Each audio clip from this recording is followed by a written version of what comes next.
the guys come in and they're like the sommeliers and people sell it, and they never know what they're tasting. You actually pay someone to, we're not there. They come in first and they sort of try the wines, and you always get someone like, so where's that from? Oh, that's France. Oh, that's Spain. And we love to do that. Yeah. That was Jaime Palafox. Jaime Palafox is the owner of Palafox Vineyards in Mexico, south of Ensenada, about an hour south of Ensenada to be specific.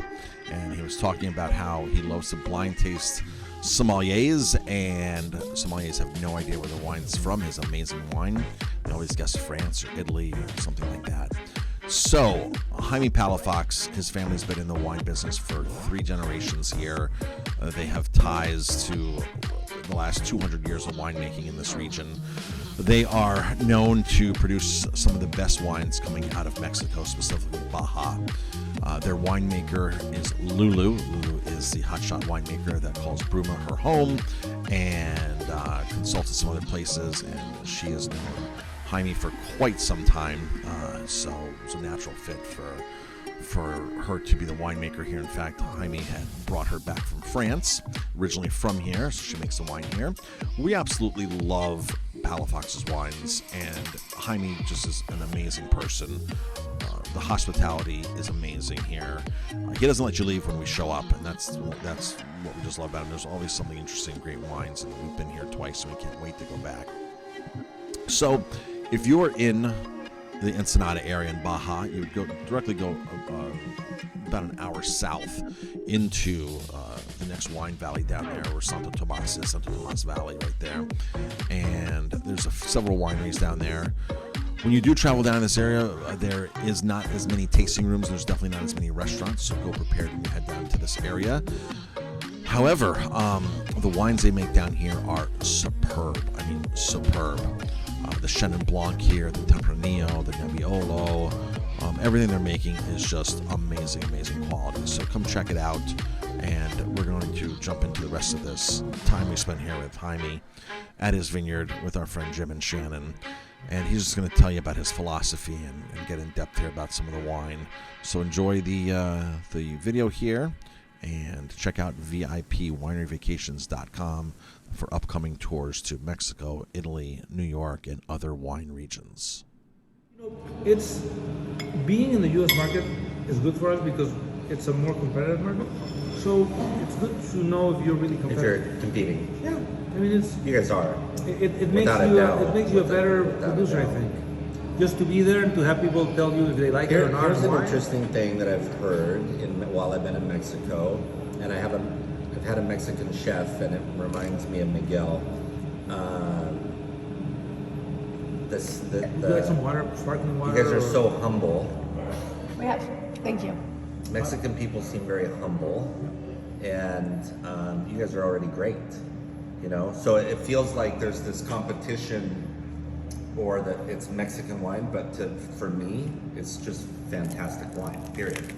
Right? You could put France, Napa, whatever you wanted on the label, and I'd be like, it tastes really good. We do blind tastings with our sales force in Mexico, Mexico City, and we always do like blind tastings like every 2 years.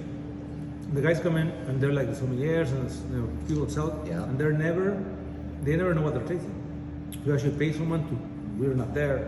They come in first and they sort of try the wines, and you always get someone like, so where's that from? Oh, that's France. Oh, that's Spain. And we love to do that. Yeah. But we love for them to realize that the product is, of a good quality. It is. But instead of telling them, we just do like blind tastings. It's smart, really smart. And once they learn it and they figure it out, they're like, oh wow, I have something great to say. Yeah. I hope the perception in the States isn't, you know what I mean? Because they're just not educated to it. They haven't been down here. They haven't tasted it. But like, when the first time I tried to go to the U.S. market, I used to be the head of the Vendors Association here, like years ago, and I figured we have to go to the U.S. market because when I was in Rioja in 2008, they had just been past their very bad economic crisis, and like half of the great wineries in Rioja were owned by banks. People lost their wines, like 3-4 generations. So I thought, well, we have to look at the U.S. market as a way to hedge our bets. It's the closest export market. And I convinced like 30 wineries to go to the U.S. Wholesalers and Distillers Association meeting, the convention conference, and it was in Vegas that time. And we started looking into that, and it took us a while. It took us like 5 years after that, but it made sense to be in another market, and for us, that other market is an hour drive. Yeah, it's easy. So when people started asking, so wine from Mexico, not tequila or even mezcal, which was new then. So well, wine in California started here because actually grapes came from the south, and had it not been for a border, actually the whole history of the region is the same. Yeah. And so people caught on a little bit to that because it's No, true, that's actually. it's true. That's the way it 1500s, I think, huh? Yeah, 1535. Yeah. Yeah, the mission here, 1591. Well, Yeah. 1591. The 1535, the first mission, and actually the first mission in San Diego, 1537. So it started like that. That's why Russian River is called Russian River. Yeah. They had to get up there so the Russians would come in and take over the place, the territory. So it's sort of that. That's what we look for. It's how to explain to people just who we are and why we got here. If you look at people here, we are a lot more like people in California in terms of how the state grew and how it's full of immigrants than like people in Mexico. If you look at the family histories here, most of our families are immigrants. That's why you find Italians, French, Russians. Yes, of course. Yeah. Because we had a gold rush behind those mountains there. Oh, it's gold. Yeah, 10 years. And everybody came. After the California gold rush. I guess news traveled slow then, no? So they didn't find it there, they came down here. So that's why you have a guy making ricotta in, 30 miles from Ensenada, because the guy is actually from Italian origin. They came here for that gold rush, and they stayed. It's sort of, that's the history.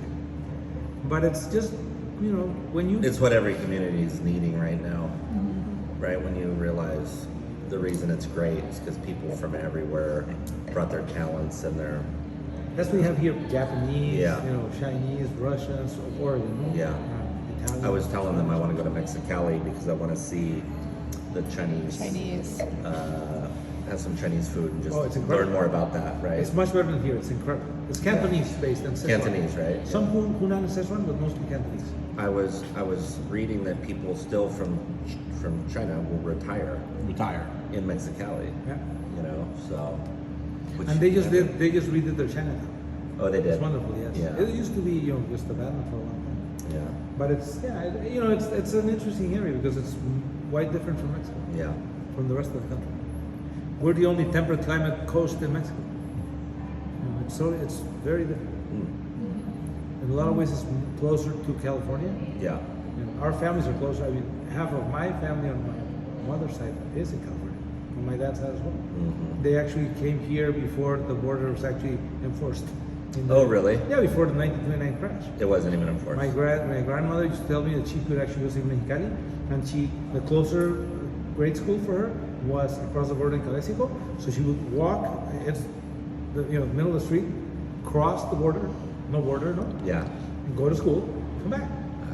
In 29, after the crash, when you started closing the borders, then things changed. Mm-hmm. But before then, my grandmother would go there and then just go to school across the border. The border closed more after the Great Depression. Of course, remember all these move tariff act and all that? Yeah. You sort of closed it, so you. Right. Yeah, that's from that year.